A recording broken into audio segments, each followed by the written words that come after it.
This weekend, Leeds United played against West Ham in what was a genuinely insane game of football. Leeds went 2-0 up, managed to drop that within like 6 minutes of added time, which was absolutely terrifying. Ended up going to penalties. We all know how that story ends. However, beyond the footballing side of things, there was a genuinely deeply unpleasant and scary thing that happened up in the stands that didn't come through over the broadcast in the slightest. This is something that I think probably needs to be talked about because there's a lot of conversation going on around ground safety, especially when football is in one of its safest eras in England and the wider UK.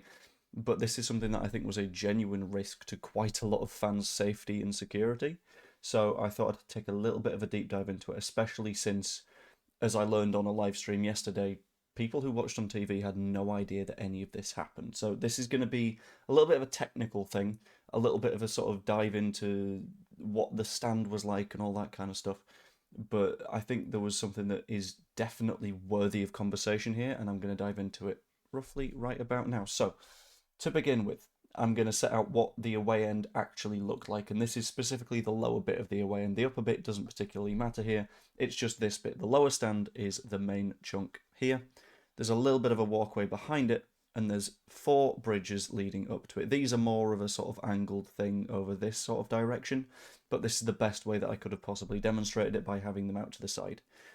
The main area that we want to look at here is this bridge.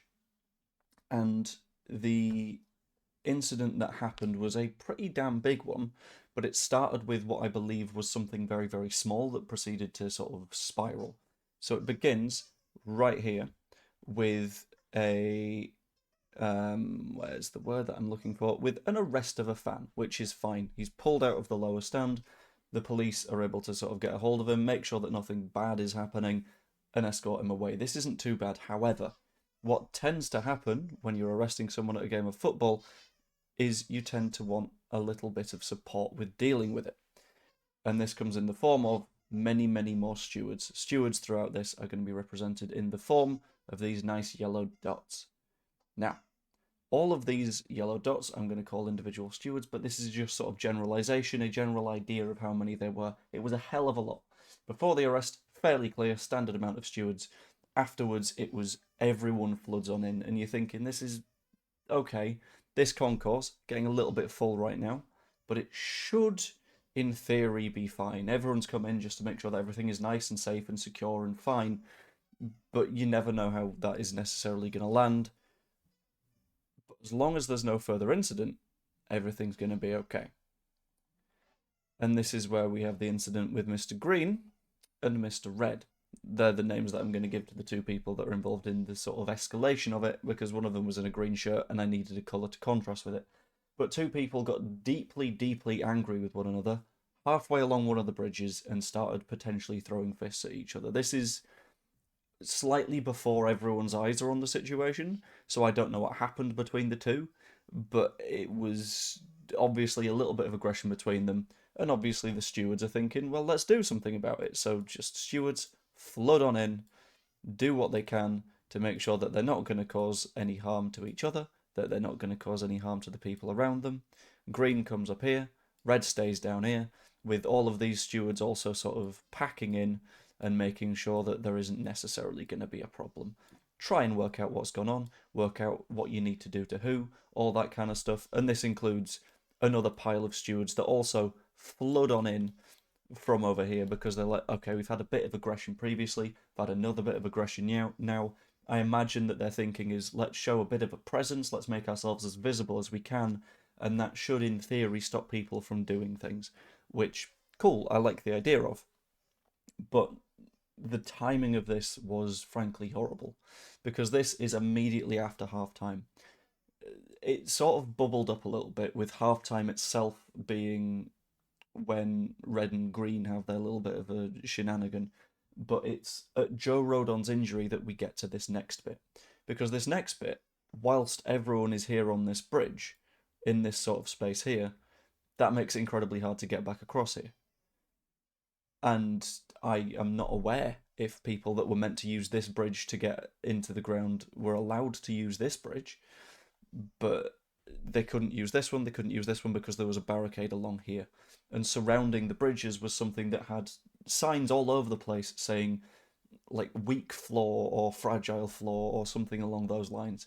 So there's no chance of anyone on the bridges, like, getting out of the situation in the event of something going wrong, which it does.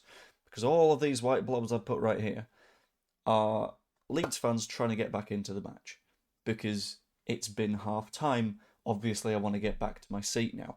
And as people are pushing their way along the bridge to try and get back to their seat, not knowing what's ahead of them, people are behind them doing the same thing, also not knowing what's ahead of them, and they're just walking into a roadblock of stewards that will not move. And this wave of people continues onwards because obviously people way behind have no idea what's going on. People down the stairs, for example, will just see a little bit of a queue, think might just take a little bit of time to get in or something along those lines. But that's not the case. It's not a case of a slightly slow flow of people. As this picture shows, it is a case of a complete wall of stewards blocking the flow of anyone at one end of the bridge, and pockets of stewarding all the way down, making sure that at best it's single file along here. But the annoying thing is, it's single file until you reach the wall of stewards, because the wall of stewards is stopping basically anyone getting past. And the furthest I could sort of pan around and get a good view of was here. But this is a walkway that is not particularly wide. It's what, 2 or 3 people? And there's person, person, person, person, person, person. People being crushed into basically a 5 or 6 wide space, trying to sort of get their way into their seat because they kind of have to get into their seat because that's what going to a football match is, that are just completely unable to do so because of this stewarding. And one of the things that especially bugs me about this entire situation is that, A, arguably the best way to steward this is just get the people that are fighting with each other out of the choke point, get them over to the sort of concourse area, not concourse, like the bigger walkway, sorry, where this happened, and then you can sort it out without it actively being a choke point. But holding 2 separate people in place in a choke point means that you've got basically something that is completely immovable and a tsunami of people that are trying to work their way back to watch the game of football that they are there to watch. Which, if you add on to the fact that we're currently winning at this point, means that all of these people are slightly on the drink. Admittedly, they couldn't at half time because they had shut the bars, but also distinctly in a bit of a party atmosphere, which means that the energy is high, and when energy and emotions are high, there's potential for arguments and more fighting. And all you are doing is you are packing more people that are potentially going to be a little bit volatile into an even tighter space. And part of this that annoyed me a little bit more was prior to the match, it came out that the safety officer had said that it would be unsafe to do the penalties at the Leeds United end. Whether or not this was turned around by the referee, I don't know. But it's less that has bugged me here, and the fact that, well, we couldn't have had penalties at our end or whatever it is. And more the fact that they have clearly done a deep dive into, okay, what are the potential risks of that away end? Is it going to potentially be a little bit of a problem? And how do we mitigate crowd risk? And their way of mitigating crowd risk seemingly didn't involve what if there's any form of altercation on this bridge.